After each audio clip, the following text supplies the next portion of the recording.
Welcome,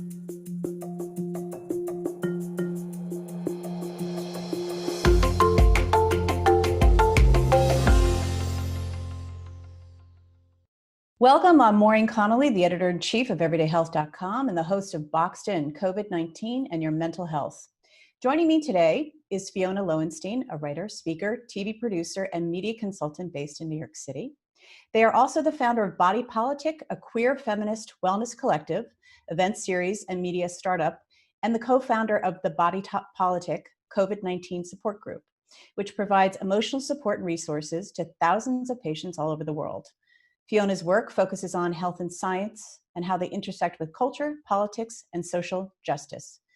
Fiona was diagnosed with COVID-19 pretty early on in the pandemic and has been writing about and speaking about COVID-19 patient experience and the long haul COVID, as well as the emerging COVID patient advocacy movement. Joining us a little later is Nikki Brueggeman, a writer and historian. She is based in Washington State. From 2015 to 2017, Nikki was a Fulbright grantee in South Korea, where she taught English at an all-girls high school. In 2020, inspired by a tweet, Nikki began interviewing friends and family about their experiences during the COVID-19 pandemic. Her personal project, the Documenting COVID-19 Project, zeroes in on people living in the West Coast of the United States with a focus on women, educators, and COVID-19 survivors. Nikki recently wrote a blog for Everyday Health called Being Black in the Time of COVID Means You Do Not Rest. We'll begin with Fiona. Fiona, you were diagnosed with COVID-19 pretty early on in the mid-March. Can you tell us about that? Yeah, so I got sick on March 13th, which was very early on in the virus's trajectory across the United States. I live in New York City, and so we were just sort of starting to hear about confirmed cases here. And I am pretty sure that I was infected by my friend and colleague who came over to my house on March 10th for one kind of last in-person meeting. You know, nothing had really fully shut down here yet. We ate dinner together, and I watched her get sick before my eyes. She got really pale. She suddenly, said, "I don't feel well." Of course, we thought, okay, well, this likely isn't COVID, but, let's be extra safe. And so she went home right away, and, I kind of cleaned my whole apartment. But frankly, it wasn't enough because 3 days later, I started to develop a fever that morphed into shortness of breath and coughing. And I was briefly hospitalized for COVID on March 16th for shortness of breath. So that was kind of the initial early phase of the virus. I was certainly surprised that it ended up being as serious as it did because I'm young and otherwise healthy. And I was even more surprised when I was discharged from the hospital and thought that I was on my way to getting better, and then kind of developed a whole new slew of symptoms that had previously not been present. And my recovery lasted through early June. So it was quite, it was about 3 months of persistent symptoms. Wow. So I want to hear about the symptoms that were lingering. But first of all, what prompted you to actually say, you know what, I need to get to the hospital? That's a great question. So I was actually very hesitant to seek in-person medical care because I was so afraid of infecting others. I was afraid of, being infected myself if it wasn't COVID. I have a wonderful primary care physician who I was in touch with via telehealth. And the shortness of breath was just gradually getting worse and worse. It got to the point where I couldn't talk, I couldn't walk. I basically could not breathe unless I was lying flat in my bed, just focusing on breathing. So my partner was on the phone with my doctor, and she said, "Listen, if it's continuing to get worse, you have no choice. You have to go to the ER." I'm lucky because this was on March 13th. The situation was starting to worsen in New York, but it was nowhere near what things got to eventually. So when I went to the ER, I was able to receive treatment. I spent 12 hours in the ER, and it was perhaps a little more overwhelmed than usual, but I was admitted to the hospital. I was given a COVID test. And I think, even if I had gone maybe a week later, I don't know that I would have received that same care just because the overwhelm here became so intense. So just to clarify, you said you were given a COVID test? Yes, I was tested when I was hospitalized. I attempted to get tested several times prior to that because I was sick for about 3 days before I went to the hospital. But it was very, very, very difficult to get tested here in New York. And I was repeatedly told that I didn't qualify because I hadn't had contact with someone else who had a confirmed test, or someone from Korea or Italy or China, which were kind of the 3 countries that they were basing testing protocol on at that time. So I was only tested because I was hospitalized. And what did they do for you in the ER? So once I was in the ER, I was given, they did an EKG, and I was given I believe, an X-ray of my lungs. And then eventually I was given supplemental oxygen, which started to really help my oxygen levels. And that kind of was the majority of my treatment there. I mean, they were just monitoring me and giving me supplemental oxygen and then taking me off the oxygen for a few hours to see if I could sustain those better oxygen levels. And by the time I left, I had no fever, and my shortness of breath had significantly improved. So you get home, right? You're feeling, thankfully, that you can breathe much better, but what started to develop? So the first thing I noticed was I think it was the night I got home, I, went into my bedroom, and I kind of started setting things up, trying to clean up my room a little bit from when I had been really sick. Of course, I was still very tired. And I took out a bottle of lavender essential oil because I thought, oh, I'll put on my diffuser and, whatever. And I noticed that I couldn't smell the oil. And at first I thought that maybe, something had gone wrong and I had mixed up the oils and it was just a bottle of water. But, a few hours later, I actually got a text from my friend Sabrina, who's the person who I believe infected me, saying, have you lost your sense of smell? Because I can't smell anything. And at this time, there really were not widespread reports of people losing their sense of smell. Again, we're talking about, March 18th. We found one Twitter thread about someone who this had happened to. But had I not had her, I don't know if I even would have realized that this was a COVID symptom.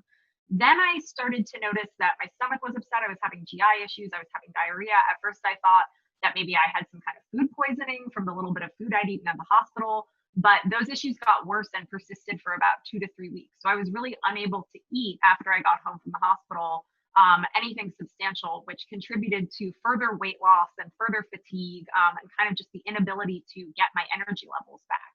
So it was the GI issues. Initially, it was the loss of sense of smell. My sense of taste was somewhat distorted as well. And then I also just developed nasal symptoms. Stuffy nose, postnasal drip, sore throat, that I had not had previously. Over the course of the next few months, these symptoms would kind of, linger and cycle on and off. I also developed dermatological problems. I had very sensitive skin. I would have hives and rashes and old patches of eczema acting up. And I also developed this very intense fatigue that would usually correlate with a serious headache, and eye pain. Often in the afternoon around 3 or 4 p.m., depending on how much I'd done that day, it would feel kind of like I'd been hit by a truck, and I would just have to, lie down on my couch, not look at any screens. Often I had light sensitivity or sound sensitivity as well. And I've never experienced serious headaches in the past or migraines, so this was surprising to me. And that was a symptom that really persisted for quite a while. So it was all of these, in tandem on and off for about 3 months. I'm lucky because my fever did not persist and my shortness of breath did continue to improve, which is not the case for a lot of other long haul patients. Yeah. And, I imagine your kind of emotional health and well-being had to be impacted, right? You were probably like, what is going on? Absolutely. I mean, it's certainly anxiety producing to develop symptoms that you are seeing, covered in the media 24/7 as part of this deadly virus.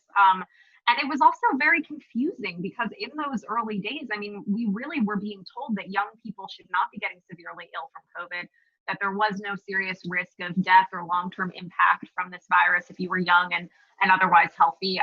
So I also experienced a fair amount of isolation. I mean, I was physically isolated in my room to prevent, spreading the virus to my partner who I live with. But I was also feeling very socially isolated because there were few people in my life who could understand what I was going through. A lot of the symptoms I was experiencing weren't even being widely reported on. My doctor was unable to tell me whether or not they were related to COVID. And so the thing that really got me through at this time was having this friend who was also sick and also dealing with it and who could help me validate, my experience and vice versa. And then over time, connecting with other COVID patients as I started sharing my story on social media and in the New York Times. And those relationships became more and more important as it became clear that I was not just going to recover in 2 to 4 weeks, as was kind of, I guess the common sentiments at that time. Yeah. So based on your experience, you started Body Politic, COVID-19 long hauler support group. Tell us how many people are part of this and what are some of the most important things you're learning from the group? Yeah, so we currently have over 8,000 active members, but I think somewhere around 17,000 or 18,000 people have signed up to be a part of the group at one point or another over the past 6 months. So it's a really huge community of not just long haul COVID patients, but anyone who believes they have COVID or has tested positive for the virus. So initially, the group's purpose was to provide, emotional support, and I think that is still the primary purpose of the group and one of the most important outputs. But there have also been a variety of kind of grassroots efforts that have emerged from this support group. I think of it now as a little bit of a headquarters for the patient advocacy movement. So we have a patient-led research team that is comprised of, patients who were in the support group, who had backgrounds in medicine and science and survey design and technology and wanted to get together and survey other patients who are going through these issues. And their research has really illuminated a lot of the issues that long haulers are facing and been crucially important, I think, to also, members of the scientific establishment understanding these issues and the need for there to be better research into long haul COVID patients. But we're also meeting with health agencies across the globe. I was part of a group that met with the World Health Organization about a month ago. We're in talks with the CDC and the NIH. And we're again kind of trying to spread awareness, because I think the first issue is that there wasn't visibility for these patients. So there wasn't widespread understanding and recognition that people could stay sick for a really long time, which was impacting, folks' ability to take additional paid time off from work or even be understood by doctors, because, there were a lot of doctors who didn't recognize that a lot of these symptoms could be related to COVID. So, that often looks like letter writing campaigns, op-eds, media appearances, that sort of thing. And so that's another kind of one of the ways that I think our group is sort of starting to try and move forward with this emerging COVID-19 patient advocacy. Yeah, it's amazing that it's happening at the patient level, right? And that because of the work you're doing, you'll be able to not only help, science and research, but also in terms of what doctors, need to be aware of, right? Patients coming in and feeling like they're not being heard or the doctor can't be useful. And in some cases, because this is so new, right? How could they know, right? It's developing in real time. And yet because of everything that you're tracking, we'll be able to just serve the population in a much, more helpful way, which I think is wonderful. So, the themes that come up, I mean, you mentioned obviously people feeling like, if you're experiencing, for instance, symptoms that are lingering and that may keep you from performing in your job or being a caregiver or taking care of, either young kids or maybe aging parents. What are some of the other issues that come up often? I think this issue of social isolation is really big. I wrote a piece in Teen Vogue about this earlier this spring. There are a lot of patients who, like myself, find themselves feeling increasingly social isolated from their usual peer group or their support networks. And I think, again, this has something to do with the fact that COVID is a novel virus, and we're all still struggling to understand, the course of this virus, both, throughout the world and in a patient's body. But I also think it has a lot to do with the fact that as a society, we are not really taught how to provide emotional support for people who are sick, but who are not getting better. And so, when I wrote that piece, I heard from a lot of COVID patients who said, yes, this is exactly what I've been feeling. But I also heard from a lot of patients in other chronic illness communities who were saying, this is something that I've been struggling with for, a decade. And so I think that's something that comes up a lot in the group as well, especially as now we're nearing, we're at kind of the 6th or 7th month mark for many patients. Some of these folks are getting diagnosed with long-term conditions or disabilities.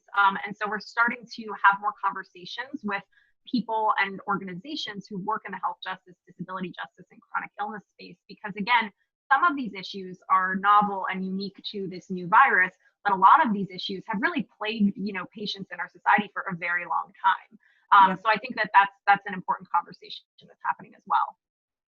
Absolutely. Yeah. And as you know, the focus of the series is on mental health in the time of COVID. So I guess to ask you personally, how are you taking care of your mental health? And do you have any advice for others? When I was sick, the only thing that worked for me was to constantly tell myself to take things one day at a time, especially once I was kind of past the point of that acute phase and in what doctors were maybe considering my recovery, but it was still taking a very long time. When I tried to sort of put a date or an expectation on when I would feel better, or even, assume that I would be up to doing something that maybe I was up to doing the day before, it often left me feeling, kind of exceptionally depressed when I wasn't able to meet those self-set expectations. And it was actually at this time, I think it was maybe, April or May, I was scrolling through the support group and I saw posts from a woman who said that she had had, her first day, I think she was gardening. It was her first time gardening since she'd been sick, and how great it had felt, but how afterwards she had crashed. And we've seen these, kind of post-exertion crashes in a lot of long COVID patients, and how frustrated she felt with herself. But the realization that if she continued to kind of belittle her own body or feel upset with herself for not getting better, she would be fighting the healing process. And that at this point, she really just had to trust her own body, resign herself somewhat to what was happening to her. That really spoke to me, and it helped me a lot, because I tend to be kind of someone who pushes myself, who I think is not always as kind to myself as I need to be. And so it really required a full 180 in terms of my mindset. I don't think I would have gotten through it without that. The support group was also hugely important to me. I mean, I've gotten very close with some of the other administrators of the support group, who are all COVID patients and survivors themselves. I think these are going to be lifelong friendships. I talk to them more often than I talk to many of my friends who I was close with prior to the pandemic. And I don't think I could have gotten through this without them. I'll also say that my situation is unique. I was privileged in many senses to both be believed by doctors, to be able to access care early on, to get that positive COVID test. No one has really doubted that my symptoms were due to COVID. And that means that I've had a lot more support than many, many other patients out there. I also was able to take time off of work to recover and live off of my savings for a little while. And that's not, a privilege that everyone has as well. So a lot of the things that kind of allowed me to prioritize my mental health and my physical health and heal are ultimately structures that are not available to most patients. And I think that is something that we need to be examining on a systemic level right now, because this isn't our first pandemic. It likely won't be our last. And when we talk about pandemic preparedness, we need to also be thinking about how do we provide mental health structures for people who, certainly are experiencing mental health issues just as a corollary of the pandemic, but also those patients who are sick for a very long time who need those structures of support. Absolutely. Yeah, we'll be joined in a few minutes by Nikki Brueggeman, who, as we mentioned, is also a writer, and she experienced some pretty severe COVID-19 symptoms early on, but was unable to get a confirmed diagnosis. And in fact, she wrote about that for us at Everyday Health. And you're both young, vibrant women, and sort of, in other words, not the typical patients we've come to associate with the disease. But I guess, what alarms does this raise for you? Kind of her trouble with having to get a confirmed diagnosis. That's a story that I hear with such frequency. There are many, many, many patients, especially those who got sick in hotspots, at the moment that cases were peaking there, who were not able to access testing, and who were not able to access testing at the, proper time in their symptom onset to test positive. So there are a lot of long haul patients here in New York who got sick 6 months ago. Sabrina, who infected me, who's my co-founder of the support group, she's one of them. She's never tested positive for COVID. And that's because, when she was at her sickest and she was struggling to access testing and, emailing every healthcare provider she could, she was repeatedly denied access. And what happens then is that you have these patients who, oftentimes kind of have these long-term or variety of sequelae as a result of the virus, but they don't have the quote unquote proof of having tested positive. Now, right. I strongly believe that that medical care should not be based on a test result right now. I mean, we're seeing even with what's happening in the White House that people are testing negative multiple times before they test positive. There are testing reliability issues. And unfortunately, these issues of patients not being believed are almost always, these stories are almost always coming from women, from BIPOC, from LGBTQ plus folks, from people who already often experience medical bias and medical racism. So, it's not necessarily new to these folks, but at the same time, this is a moment where we really, really need to be supporting every patient out there and providing them with the care and I would say not just competent care, but curious care that they deserve, and that's just not happening right now. Yeah. Well, this is a good time to have Nikki join us. Hi, Nikki. Thanks for being here. I know you've been listening in, and Fiona's sort of touched on some, really kind of powerful points here. And I would love for you to share, as you did in this wonderful blog that you wrote for Everyday Health titled, Being Black in the Time of COVID-19 Means You Do Not Rest. So just kind of fill us in, what was your experience? And I know that you still can't confirm, right, with absolute confidence that your illness was COVID-19, but that just seems kind of, I can't imagine. Yeah, so it began when I started to feel that I was getting symptoms of a UTI. And so what I did was I was thinking to myself, like, usually a UTI, you kind of wait and see. But in the middle of a pandemic, I was like, I don't want to take any chances. I don't want to get it to the point where I get so bad I have to go in to get a test done. And a couple of years ago, I was able to call into one of my healthcare providers, a past healthcare provider, tell them about my symptoms. I said, they're directed at a UTI. And that person at that time said, well, that's okay. When a woman tells me they have a UTI, I tend to just believe them. Mm-hmm.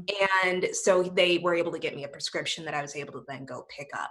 So when I called in this time back in April, I was kind of thinking something similar would happen. And what I found was a very different situation. I was put onto a video chat with my provider, with a doctor that I had been assigned via my provider. And I was sitting there and I was waiting for them to jump on the video chat. And I waited and I waited. And about 15, 20 minutes had passed by at this point. And so I'm thinking, well, maybe they're on a call with somebody else, but let me just check. And I go back and I see that my appointment was gone. And so I am very confused at this moment. So I called into my healthcare provider and I asked them, like, what's going on? Did I just get disconnected? And they informed me after doing some checking that the doctor had decided for my issue, I just needed to come in and have a test done for a UTI. And for me, I remember just kind of feeling this feeling of like ice just run over me. I have a history of asthma, and at that time, they were saying that put you at a higher risk for COVID. So I'm on the phone with this person, and I'm like, look, I have a history of asthma. I do not want to go to a clinic unless it is absolutely necessary. Please don't, just please don't send me in there. Yeah. And the person is, I feel bad for this person because they're just relaying information from the doctor at this point. And they're just like, look, the doctor said they can't make a determination unless you come in. So I go in to the clinic, and when I get there, I'm speaking with some of the medical staff, and they were like, you are here for a UTI? And I was like, yeah. And they're like, we could have done this over the phone or over video chat. Why were you asked to come in? And I just kind of remember sitting there and looking at my provider that I was speaking with at that moment and just being like, I don't know, but have you had any COVID patients? And they were like, we've had COVID patients in here. And, I'm sitting there thinking I remember standing in the appointment room, and I didn't want to sit down on the chair because I was so afraid that there was going to be COVID on the chair. Mm-hmm. I was afraid to let the provider touch me.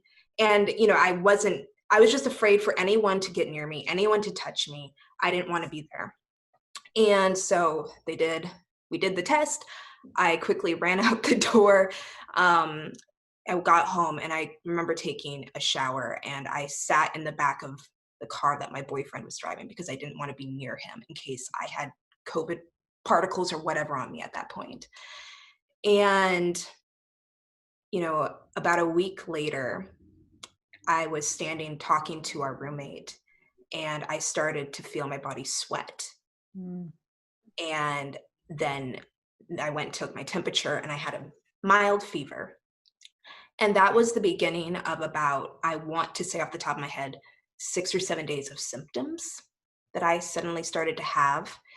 And so when I was writing this piece, I remember, my big focus is I can't with any confidence say that it was COVID-19.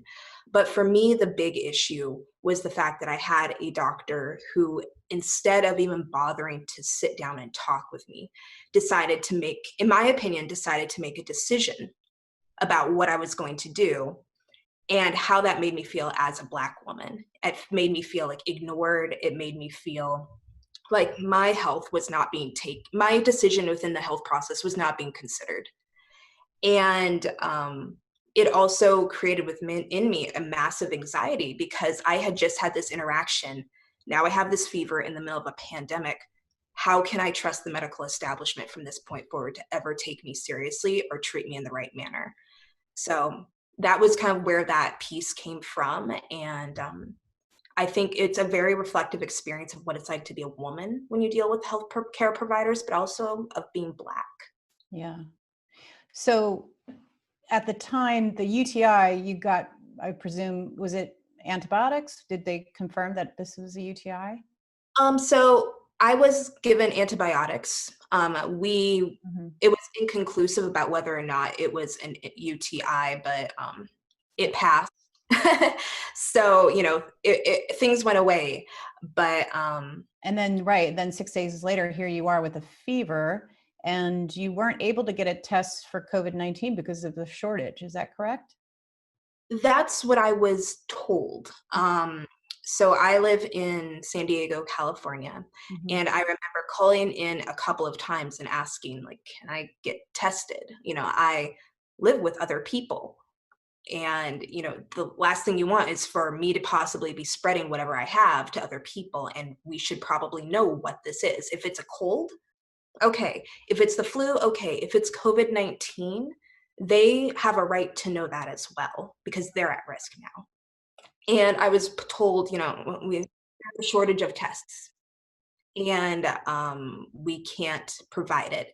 And what I kind of gathered from those conversations was we will test you if you go to the emergency room. Mm. But just calling in and asking for a test at that time, I was receiving a lot of kind of pushback of like, well, we just don't have the ability to do this. Oh my gosh.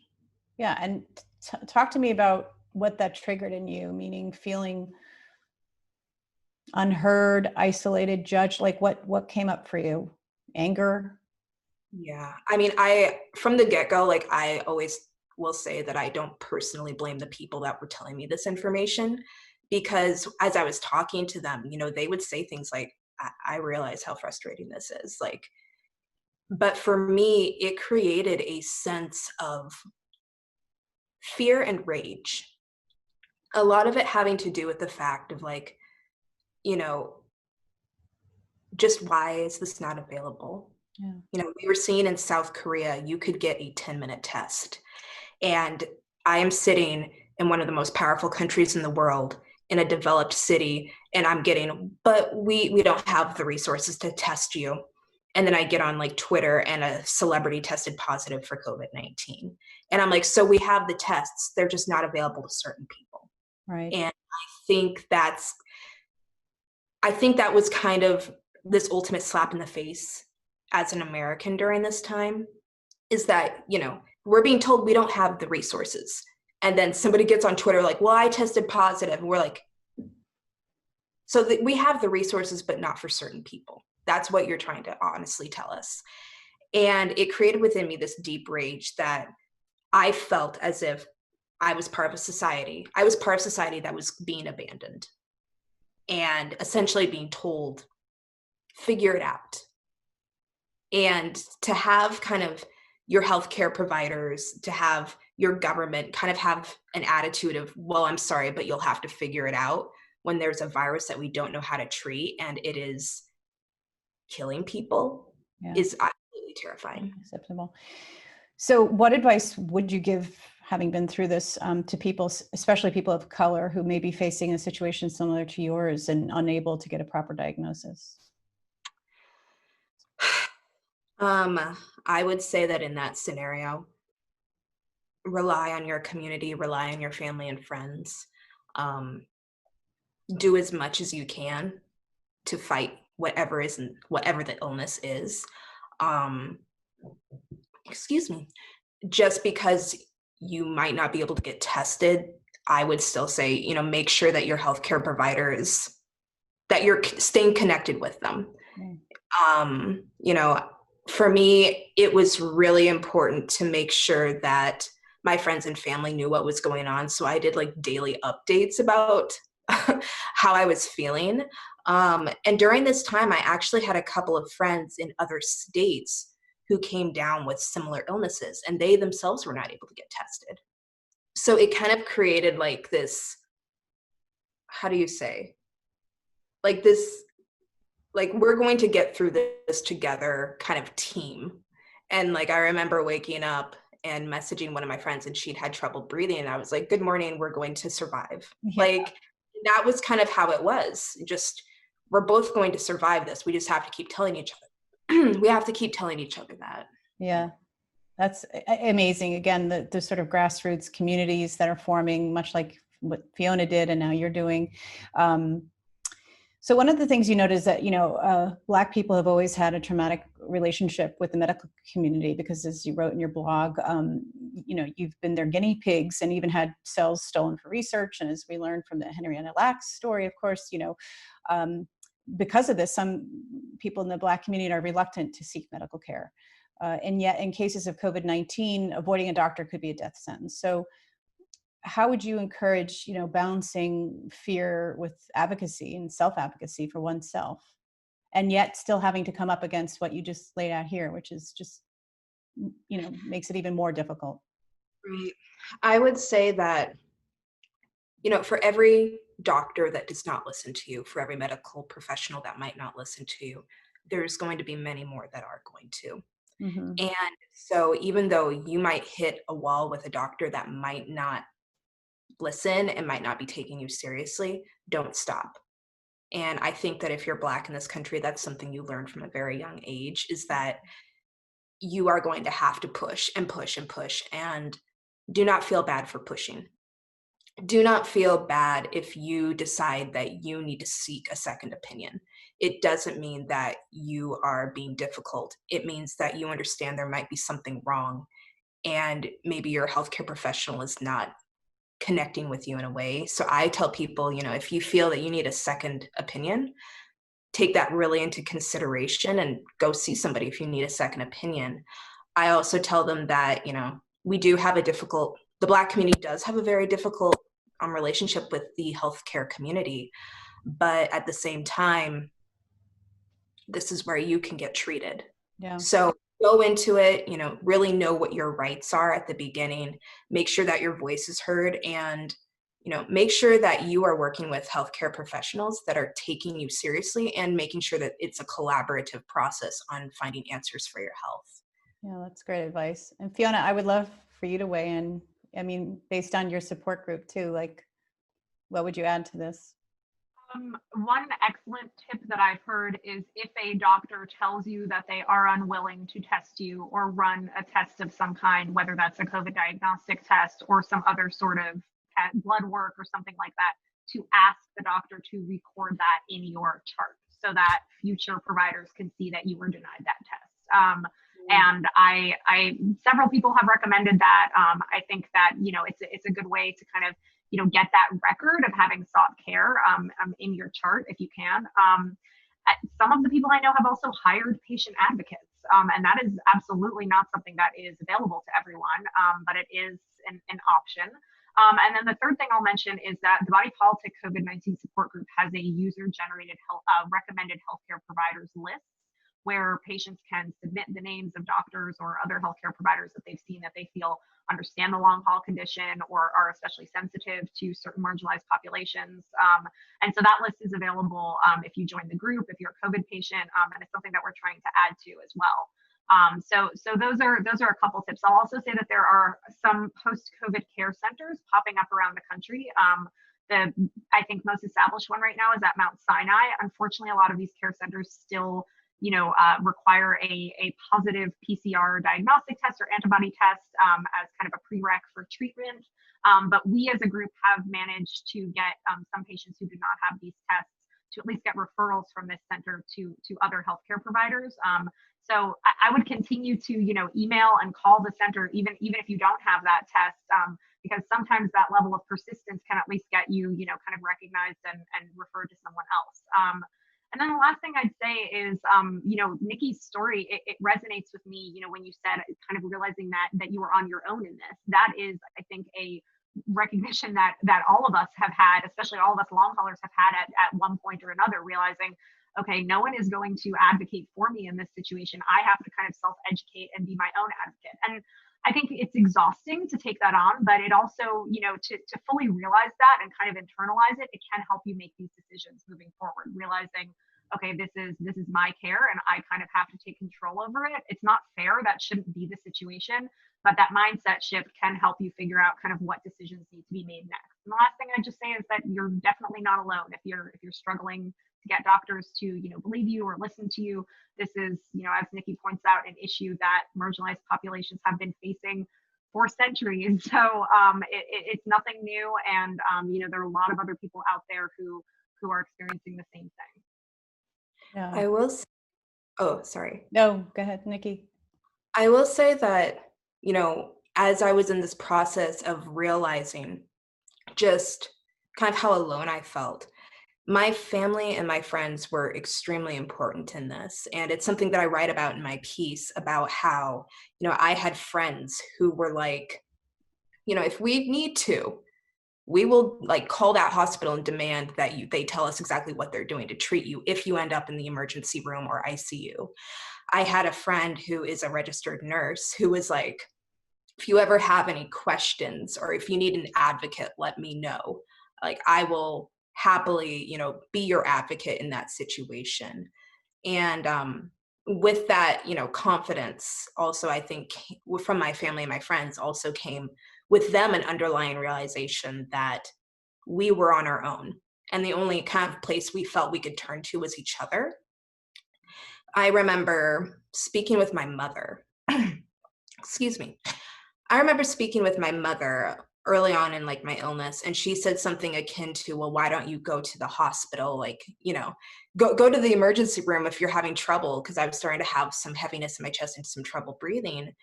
And I asked my mom, I was like, what do you think they're going to do? And it was just like this dead silence on the phone. I was like, do you think, I was like, Mom, there's no miracle drug at the hospital. There's no miracle treatment. There's nothing at the hospital. What they're going to do is try to make me comfortable. And, looking back at that, I kind of, now we have like more treatments. Now we have an idea of like what's going on and like how we can maybe combat COVID a little bit more in the hospitals.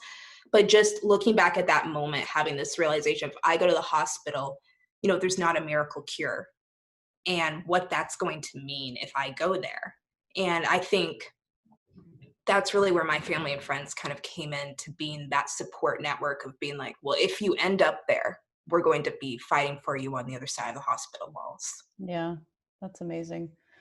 And a good point. And also worth noting that what's so insidious about, this disease that, your oxygen saturation levels can drop and you don't even actually know sometimes. You know what I mean? It's like, and so I just, anybody watching this and, we've, in the 6 months there, to your point, there are a lot more things that are available, but to never discourage someone from going to the ER, thinking like I can, handle this at home. If we know, when it's like, I can't do this anymore. Right. And if you need that support and encouragement, and now maybe, Nikki or Fiona, you may be in a position to sort of encourage somebody based on your experience, like, look, it's time to go to the hospital. But I guess, so to wrap up, Nikki, if you could kind of close this out for us in terms of mental health and, what have you found for yourself personally getting through this time that has helped, something you would want maybe others to know about? When I was sick, one thing that kind of kept me mentally strong was just really learning how to believe in myself. And I realized, at a certain point in life, if you get sick, you're out of, like you can't make determinations. There's no magical cure that I could suddenly drink to fix everything. But I am a strong believer personally in like believing in yourself. And so like every day I would just kind of lay there in my bed and be like, if this is what takes me down, like I'm not going down without a fight. Mm-hmm. Like I kind of told myself, I was like, if this is COVID and if this is what's going to kill me, they're going to be telling my story for years because I'm going to fight every single way that I can to get free of this, to survive. Yeah. And I think that, going into it, if you start to feel sick, just remember that there's a lot of power within yourself.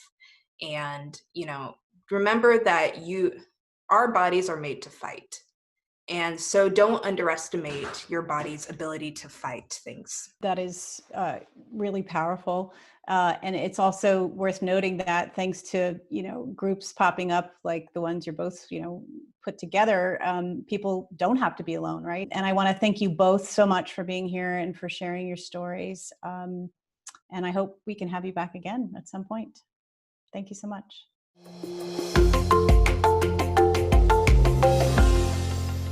For more information and tips on navigating your health and well-being during the COVID-19 pandemic, go to everydayhealth.com/Tippy.